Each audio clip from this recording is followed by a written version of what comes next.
Chega mais nação, vamos ver agora aqui tudo sobre o Clássico dos Milhões, Flamengo e Vasco, ou melhor, Vasco e Flamengo, que a casa é nossa, mas tá mando do Vasco, porque houve um acordo entre os dois e hoje, ou quer dizer amanhã, vai ser um jogo de meio a meio a torcida, mas já vi que vai ter setores fechados lá, porque vai estar vazio, não vai vir todo mundo, mas enfim, se inscreva no canal para ajudar a gente. É só clicar aqui embaixo nesse botão vermelho e ative o sininho e meta o dedo no like para ajudar nosso trabalho e fortalecer. Compartilha, comenta, tá? Crédito de imagem, Sport TV, Grupo Globo, link tá aqui embaixo na descrição. E bora lá conferir. Mas o tema agora é o Clássico Carioca, que acontece amanhã às 6h30, do Flamengo, que é o primeiro colocado, contra o Vasco, que está na parte de cima, né, por enquanto, da classificação do Campeonato Brasileiro. Vamos chamar para o papo os dois setoristas, dividindo tela aqui no Tá Na Área. Thiago Lima do lado do Flamengo e Bruno Murito do lado do Vasco. Eles estão invertidos aqui no nosso telaço. Isso me causa certa coceira.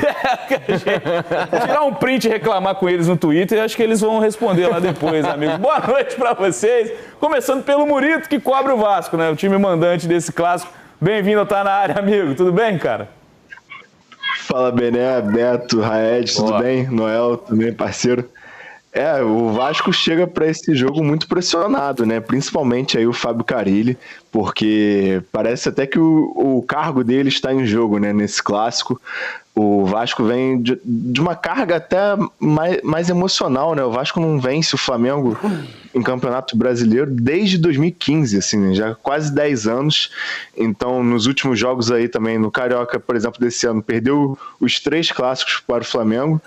E isso mexe muito com o emocional do time, né? Com o emocional da torcida, da própria diretoria, que ficou bem satisfeita com o desempenho do Vasco nos clássicos contra o Flamengo. No Carioca, então, espera que agora, neste sábado no Maracanã, o roteiro ali, né, o retrospecto mude um pouco e com vitória do Vasco, né? Para isso, o Coutinho estará de volta, né? Essa é a principal novidade para o torcedor do Vasco, ele que foi poupado durante a semana ali contra o Ceará na terça-feira, era um jogo desgastante, uma viagem desgastante lá para Fortaleza também, ele que vem muito bem quando o Vasco tá jogando aí em São Januário, né, e também na Sul-Americana ele foi bem fora e tal, só que agora a gente vai ver o Coutinho, né, tentando aí até manter essa boa fase, né, e seria a primeira vitória do Coutinho na carreira contra o Flamengo, e lembrando, né, ano passado ele deslanchou ali quando ele fez o primeiro gol dele no retorno no Vasco, ele fez o gol contra o Flamengo, né, aquele empate 1-1, então o Coutinho é a boa notícia aí do Vasco para esse clássico, só que o Vasco também tem alguns desfalques. O Tietê, por exemplo, está passando por um problema bem chato na família. O filho dele, recém-nascido, está com problemas de saúde. Então fica até aqui a nossa mensagem para o Tietê também, desejando força para ele nesse momento.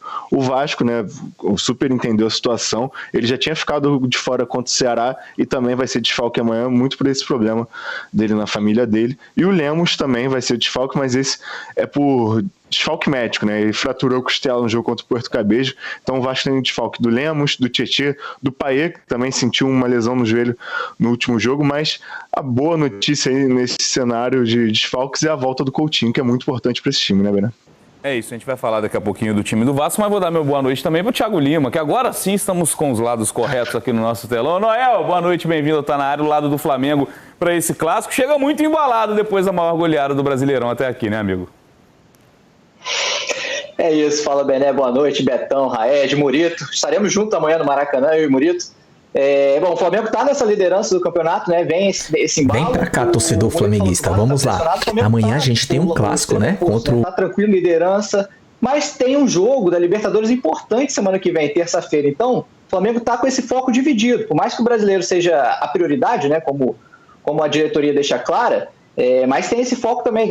O Flamengo pega a LDU terça-feira lá em Quito. Então, o Alexandre, por exemplo, que sentiu uma fisgada na coxa, fez o exame, não constatou lesão, apenas um edema, mas ele não vai para esse jogo amanhã, ele vai tentar ser preparado para esse jogo, por exemplo, da LDU na terça-feira. Mas o time deve ir, tirando o Alexandre, deve ir com força máxima, deve ter a volta do Ortiz, do De La Cruz e do Bruno Henrique, né? Os 3 estavam poupados contra o Juventude na quarta-feira, os 3 devem voltar ao time nesse sábado, né, no Clássico. E na lateral esquerda, sem o Alexandre, né, o Ayrton Lucas é que deve ser o provável titular nessa escalação. Já vamos colocar então os campinhos dos times prováveis de Vasco e Flamengo, começando pelo Vasco, né? O Murilo já trouxe pra gente os desfalques. Deixa aqui meu abraço também, força ao Tietê, né? Que tá vivendo esse momento para toda a família. Time do Fábio Carille, provável pro clássico de amanhã às 6h30 no Maracanã. Tem Léo Jardim, Paulo Henrique, João Vitor, Lucas Freitas e Lucas Piton. No meio-campo, a dúvida aí, Jair ou Paulinho com o Hugo Moura. Felipe Coutinho de volta. Dúvida também no ataque ali, né, na ponta, se joga o Adson ou se joga o Ryan. Com o Nuno Moreira do outro lado e o Verratti, um dos artilheiros do Campeonato Brasileiro até aqui com 4 gols. O centroavante do Vasco, esperança sempre de gols do time Cruz Maltino. Vamos colocar também, de uma vez para a gente debater aqui na mesa, o time provável do Felipe Luiz, do Flamengo, para enfrentar esse clássico, depois de golear o Juventude por 6-0. O Rossi no gol. E aí também com o desfalque, né, do lado esquerdo, que o Noel já citou aqui com a gente, tem o Wesley, Léo Ortiz, Danilo e joga o Ayrton Lucas, porque o Alexandre não está à disposição. Pulgar, De La Cruz, dúvidas, né, se joga Arrascaeta ou Plata, Michael ou Everton Cebolinha. Com o Gerson e aí Bruno Henrique ou Juninho, lembrando que o Pedro marcou 2 vezes, né, retornou, voltou a marcar depois de 7 meses, marcou 2 vezes contra o Juventude. Começa falando do lado mandante, Betão, a questão do Vasco. Tem sido importante até nos números, né? Quando a gente vê o desempenho em campo, claro, chama atenção quando tem o Coutinho, é um jogador diferente, né? A gente só fala dele, só pondera em relação à lesão, à parte física, porque talento, desde que o Vasco contratou o Coutinho, a gente sempre falou que poderia fazer muita diferença. Sim. E vem fazendo, né? Um cara muito importante para esse tipo de jogo, até se a gente for lembrar do clássico do ano passado que o Murilo citou. O Coutinho precisa ter mais sequência, né? Conseguir jogar mais vezes e... para poder aproximar mais o Nuno do Verratti ou o Ryan também, ele tem que assumir aquela posição de articulador do time e assim, eu não sei, assim como o Arrascaeta estava falando esses dias aí, acho que os jogadores que para jogar o máximo que podem, tem que jogar uma vez por semana. Escolhe um jogo, se tiver 2 na semana, bota nesse aqui mais importante. Não sei se aguentam jogar em alto nível 2 jogos na semana. Mas inconfundir, é indiscutível que o Coutinho, para esse time do Vasco, precisa muito dele, entender o quanto ele pode, estando 100%, fazer essa diferença para o Vasco. Porque às vezes também, com um coletivo desordenado, às vezes você tem ali um jogador muito talentoso, mas que não toca pouco na bola, quando toca, tá numa fase do campo povoada, sempre marcada, então é bom observar, ele tem estrela, é um craque. Tem que ir pro jogo até porque o Vasco tem uma série de ausências, né? E o elenco já não é lá essas coisas. O Murilo tá aqui, não sei se ele tem informação, mas o que parece é que o Carille tá nessa a diretoria, o Pedrinho, de esperar uma derrota, perder um jogo para mandar ele embora. E aí é complicado, porque aí você vai cozinhando o técnico. A gente viu os jogadores do Vasco nos últimos jogos se direcionar ao Carille, ali já dá uma noção, assim, todo mundo já sabe, todo mundo meio que tá ali jogando, tentando salvar o cargo dele. Eu acho assim, se a diretoria entende, e o Pedrinho tava há pouco tempo do lado de cá, brilhando nas análises, né? Então o Pedrinho conhece bola. Se entende que, cara, o trabalho não dá, encerra. Eu acho assim, encerra, muda, pensa em outro nome, porque... Ficar como um técnico meio zumbi ali na beira do campo, assim, aí ganha do Flamengo, 1-0 jogo histórico, não ganha desde 2015. Qual o tamanho da sobrevida que ele ganha? É muito difícil saber. Se ele perder o próximo, ele cai, volta tudo de novo. Me parece também que a torcida resolveu romper.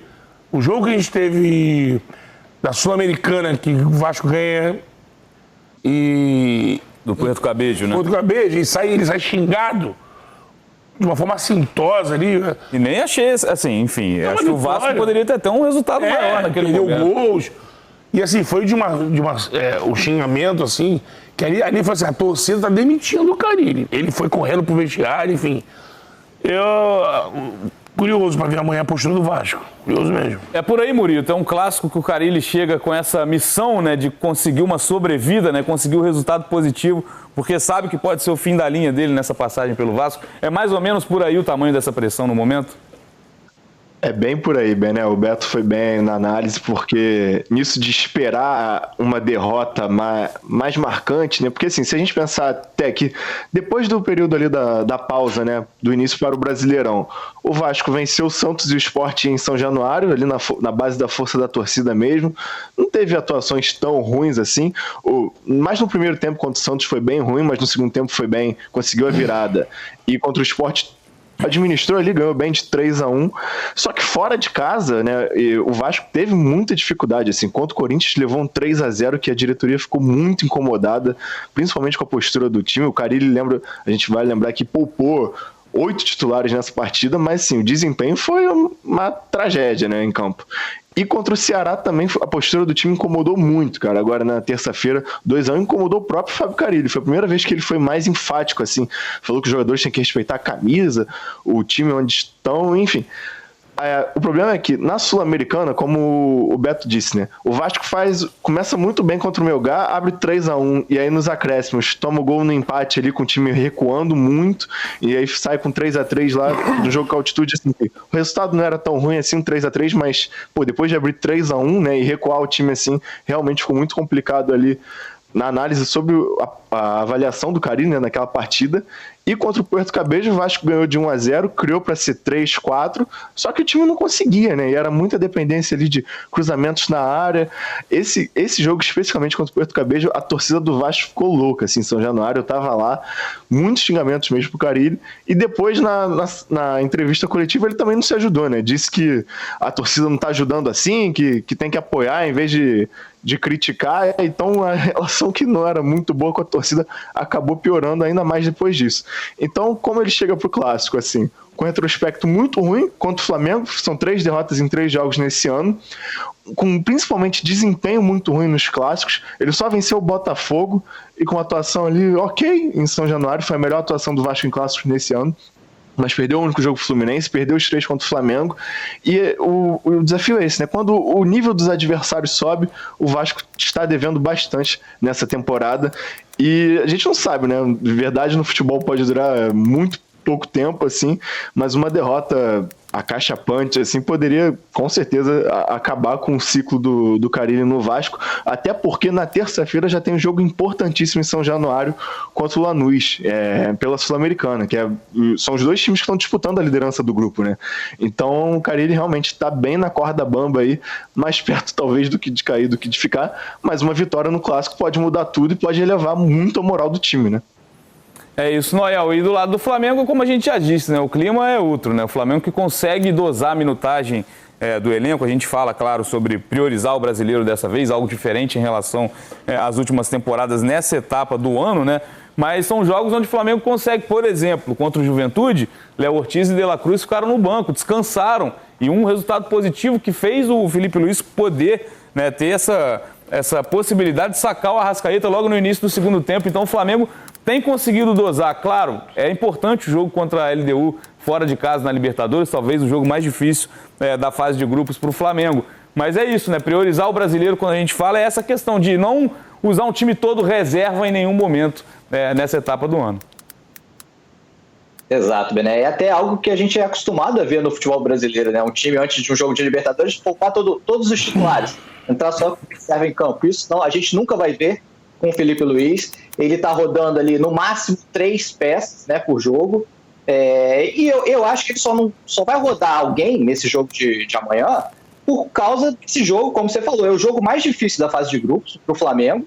E é o jogo que cresceu de importância por conta da derrota para o Central Córdoba na semana passada. A inesperada derrota, né?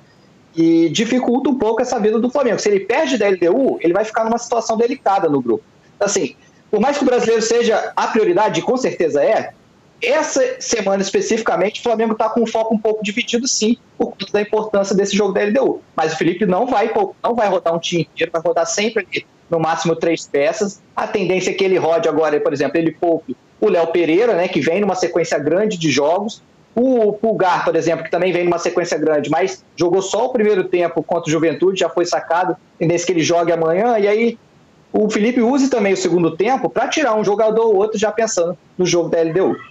E é um elenco muito robusto, né, Raed? Porque a gente falava muito da questão da dupla de zaga, que fez, se eu não me engano, 11 jogos consecutivos, Léo Ortiz e Léo Pereira, e a gente sacava, em algum momento essa dupla precisa descansar. Descansou um no meio de semana, né, na quarta-feira, vai descansar outro no sábado. E quem jogou tem ao lado o Danilo, simplesmente um jogador de seleção brasileira, que claro, estava lesionado, está voltando também, fez seu primeiro gol com a camisa do Flamengo, mas um elenco desse tamanho, ele se coloca à prova em momentos como esse. O elenco do Flamengo é muito bem montado. Uma peça ou outra que a gente fala assim, pô, esse titular para esse reserva aqui poderia ter uma distância menor, né? Muitas vezes é difícil. Como é que você vai ter uma distância, por exemplo, próxima de um Arrascaeta? É difícil também, né? Tem esse lado, né?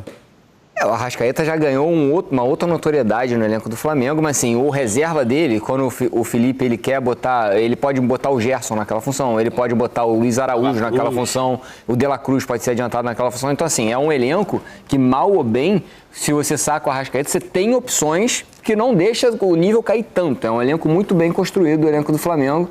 E uma posição ou outra que a gente fala que tem uma distância muito grande de titular e reserva. Mas é um negócio bem raro, assim, é um elenco muito bom. É por aí, né, Betão? Um elenco que permite esse tipo de coisa, né? O próprio ataque, né? A gente olhava para a escalação do jogo contra o Juventude, né? A gente sempre fica tentando acertar qual é a força máxima do Flamengo do Felipe Luiz. Mas a gente olhava para o banco de reservas, a quantidade de opções ofensivas, né? Por exemplo, até falando do De La Cruz para frente ali, era um banco de reservas invejável, por exemplo, né, que o Flamengo tem à disposição para fazer essa rodagem. Você tem o Cebolinha que tá voltando, ainda não tá num grande momento, mas jogador forte de lado. O Plata faz o lado direito, mas também faz centroavante por dentro. O Felipe gosta de usar ele por ali. Que não é um jogador goleador, mas era muito jogo. Briga muito, participa muito do jogo. Aí você tem o Bruno Henrique, que quebra também de centroavante. No ano é quem fez mais gols, né? Mais que ele e o Arrasca, né? Então, assim, são muitos jogadores. Michael, que tem uma deficiência de conclusão, mas um jogador que se movimenta muito, quebra a linha, driblador. Luiz Araújo, que esse tem uma batida boa pro gol, batida forte. São muitas opções. Na mão do Felipe, que é um cara inteligente, está se mostrando um técnico bem tranquilo, observador. Ele tira o máximo desses caras aí e ele consegue fazer o que o Red disse. O que foi o veneno pro Tite é remédio pro Felipe, que ele gira o grupo com tranquilidade, ele dá a minutagem pros caras. Ele é muito franco na coletiva, né? O Felipe tem essa vantagem. Ele, na hora da coletiva, fala: eu tenho o melhor elenco do Brasil, talvez o melhor elenco da América, e se esse elenco não jogar, a culpa é minha. Então, ele já parte do princípio, sabe, que tira muito peso nessa situação, ele deixa muito claro. E isso também ele passa para os jogadores. Você vê como o time jogou contra o Juventude, por exemplo. Você vai pegar outros jogos de Juventude, você não viu. O Juventude, eu até acho que o Matias foi muito aberto, assim, 3 atacantes e tudo mais. Só que você vê outros confrontos de Juventude muito mais parelhos com o brasileiro. O Juventude não tocou na bola. Se o Felipe consegue, e acredito que aquele futebol é a meta dele. Assim, ele vai estar realizado se ele conseguir que o Flamengo faça a maior parte dos jogos naquele nível. Acho que é aquele ali que o Felipe procura para disputar tanto o Brasileiro quanto a Libertadores.